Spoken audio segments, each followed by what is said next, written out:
Hello everyone. आज हम discuss करेंगे human circulatory system which is a topic of class 10th and in this video we are going to study about the composition of blood and function of blood. इस video में आपको समझ में आएगा कि हार्ट का structure कैसा होता है, कैसे हार्ट के अंदर ब्लड फ्लो करता है, डबल सर्कुलेशन क्या है, कितने टाइप के ब्लड वेसल्स होते हैं, ब्लड प्रेशर क्या है, कैसे मेजर करा जाता है। तो इन सब को अच्छे से समझने के लिए वीडियो लास्ट तक देखिएगा, इन सब का आंसर आपको अच्छे से समझ में आ जाएगा। Then hand written notes will be there which is completely based on NCERT book. Previous year के questions होंगे and one question will be there for you as a quiz जिसका आंसर आपको करना है comment section में. So welcome to the channel Learn with me और मैं हूँ शीलू Pachauri. Now blood is a fluid connective tissue जो कि एक fluid medium से बना है, that is called plasma. और इसी प्लाज्मा के अंदर सारे cells embedded होते हैं and these cells are RBC which is also known as red blood cells, WBC जिसको हम white blood cells भी कहते हैं, platelets भी present होती हैं और ये सब एक ट्यूब जैसा structure which is called blood vessels उसके अंदर फ्लो करता है। ब्लड एक ट्रांसपोर्टिंग मीडियम है जिसका मतलब ये ट्रांसपोर्ट करता है। अब इसके अंदर प्लाज्मा का काम है फूड, कार्बन डाइऑक्साइड और नाइट्रोजन वेस्ट को ट्रांसपोर्ट करना। हमारे आरबीसी के अंदर हेमोग्लोबिन नाम का एक पिगमेंट प्रेजेंट होता है and this pigment has very high affinity for oxygen और ये हेमोग्लोबिन हमारे ब्लड में ऑक्सीजन ट्रांसपोर्ट करने का काम करता है। और ब्लड में ये सब आता कहाँ से है, तो चलिए अब हम वो भी देखते हैं। हमने अपने प्रीवियस वीडियो में रेस्पिरेटरी सिस्टम और डाइजेस्टिव सिस्टम डिस्कस किया है जिसका लिंक आपको डिस्क्रिप्शन बॉक्स में मिल जाएगा, साथ ही ऊपर फ्लैश करता हुआ भी दिख रहा होगा। तो हमने डिस्कस किया था कि लंग्स में एयर एंटर करके एल्वियोलाइज में पहुंचती है and these एल्वियोलाइज are connected to the blood capillaries और एल्वियोलाइज में प्रेजेंट ऑक्सीजन ब्लड के हेमोग्लोबिन से अटैच होकर ब्लड में डिफ्यूज हो जाता है। साथ ही डाइजेशन में हमने देखा था कि स्मॉल इंटेस्टाइन में प्रेजेंट होते हैं बहुत सारे फिंगर्स जैसे प्रोजेक्शंस जिन्हें हम कहते हैं villi and these villi are also connected to the blood capillaries. तो विलीज में सारा न्यूट्रिशन ब्लड में ट्रांसफर हो जाता है। So this is how the nutrition and oxygen are transfer to the blood. अब एल्वियोलाइज से ब्लड को मिलता है ऑक्सीजन एंड विलाइज से मिलता है ग्लूकोज और इसको ब्लड ट्रांसफर करता है सेल्स में। सेल्स इस ऑक्सीजन और ग्लूकोज को यूज करके प्रोड्यूस करते हैं carbon dioxide, energy and water. इस एनर्जी को सेल्स यूज करते हैं for their growth and development. Carbon dioxide का कोई काम नहीं है, सो कार्बन डाइऑक्साइड ब्लड में वापस ट्रांसफर हो जाएगा। इस कार्बन डाइऑक्साइड को ब्लड अल्वियोलाई में ट्रांसफर कर देगा जहां से वो मूव होता हुआ नोस्ट्रिल के थ्रू बॉडी से बाहर चला जाता है। इस प्रोसेस को हम कहते हैं एक्सलेशन। दूसरी तरफ सेल में प्रेजेंट नाइट्रोजन वेस्ट भी ब्लड में ट्रांसफर कर दिए जाते हैं जिसको हम बॉडी के एक्सक्रीटरी सिस्टम के थ्रू बॉडी से बाहर मूव कर देते हैं।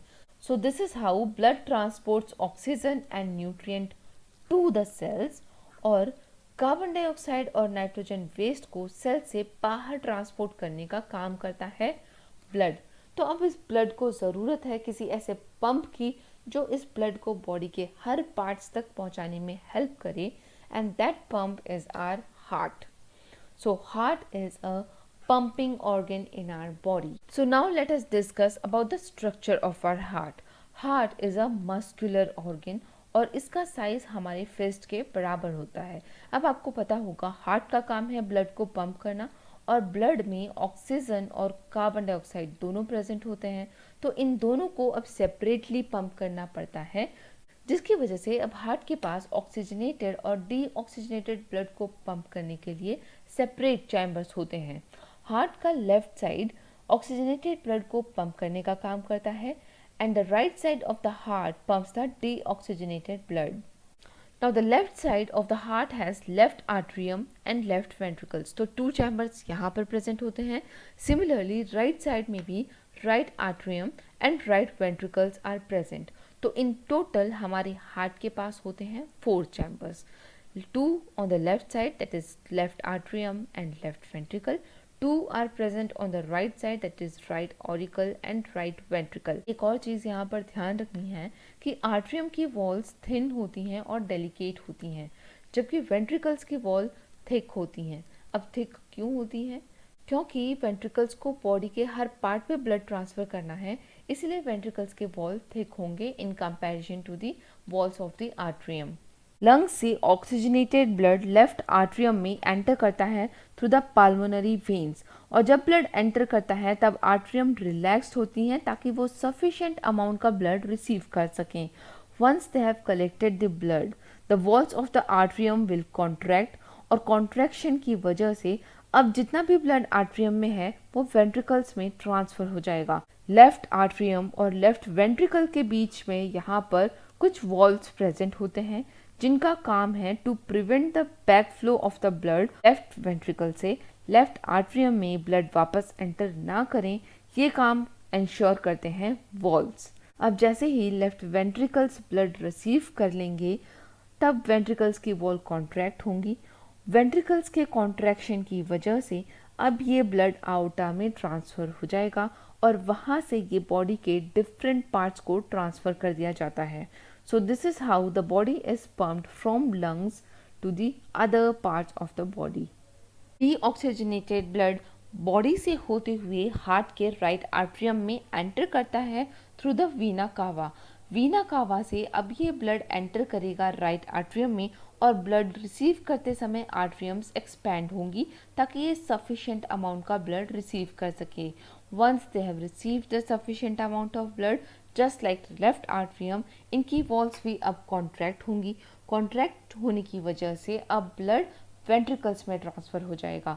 अब राइट आर्ट्रियम और राइट वेंट्रिकल्स के बीच में भी वॉल्स प्रेजेंट होते हैं जिनका काम है वेंट्रिकल्स से ब्लड को वापस आर्ट्रियम में जाने से रोकना।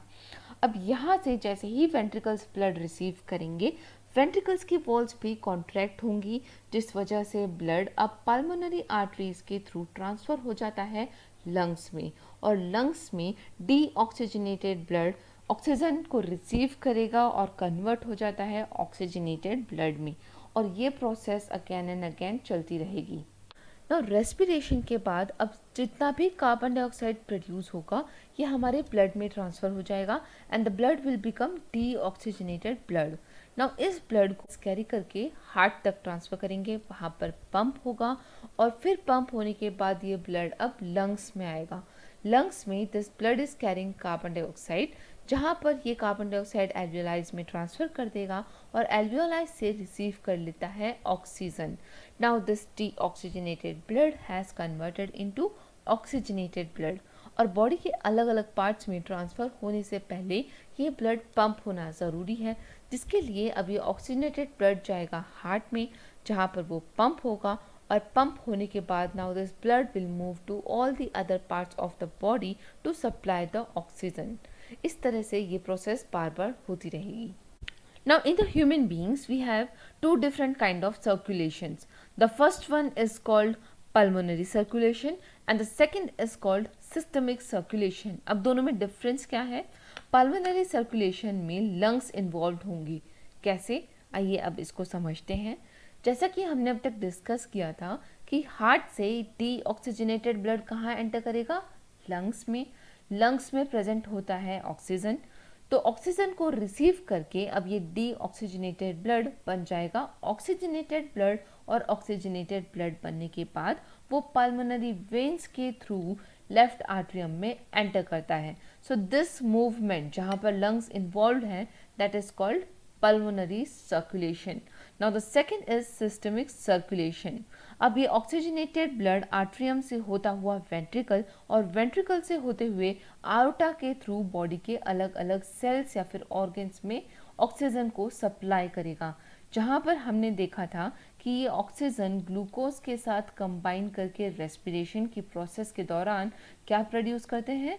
They produce carbon dioxide, energy and water.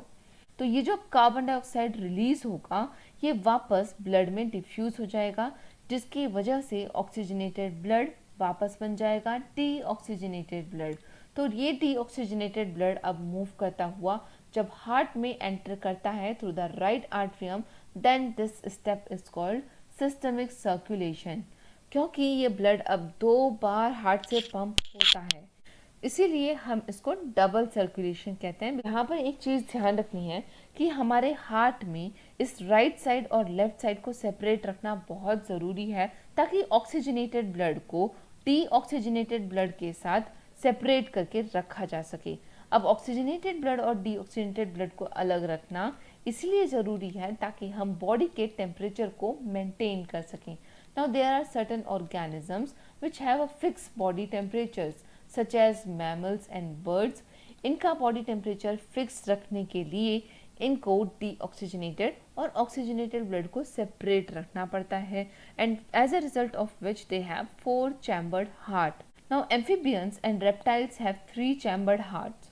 उसमें थोड़े बहुत लेवल में ऑक्सीजनेटेड और डीऑक्सीजनेटेड ब्लड मिक्स हो सकते हैं और इनका बॉडी टेम्परेचर फिक्स नहीं होता। Their body temperature changes with the change in the temperature of environment.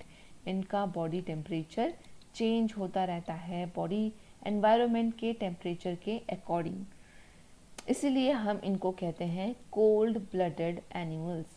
Where as those animals which have fix body temperature, इन्हें हम कहते हैं warm blooded animals such as human beings, birds and all the different kind of mammals are considered as warm blooded. और fish में होते हैं only 2 chambers.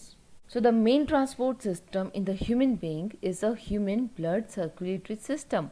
और ये 2 main components से बना है। सबसे पहले है heart and the second is blood vessels. Heart we have already discussed, इसका काम है blood को receive करना और pump करना। Second comes the blood vessels. These blood vessels are actually the tube-like structures जो कि blood को carry करते हैं और transport करने में help करते हैं। These blood vessels are of 3 different types. The first one are arteries. Arteries हमेशा oxygenated blood carry करते हैं। वो lungs से oxygenated blood को body के अलग अलग cells तक लेकर जाते हैं। इसमें एक exceptional है, that is a pulmonary artery जो deoxygenated blood carry करता है। Second type of blood vessels are veins. They carry deoxygenated blood from the cells to the heart and heart से lungs में। पर इसमें भी एक exceptional case है, that is pulmonary vein, जो कि vein होने के बाद भी oxygenated blood को carry करती है। अब third है capillaries.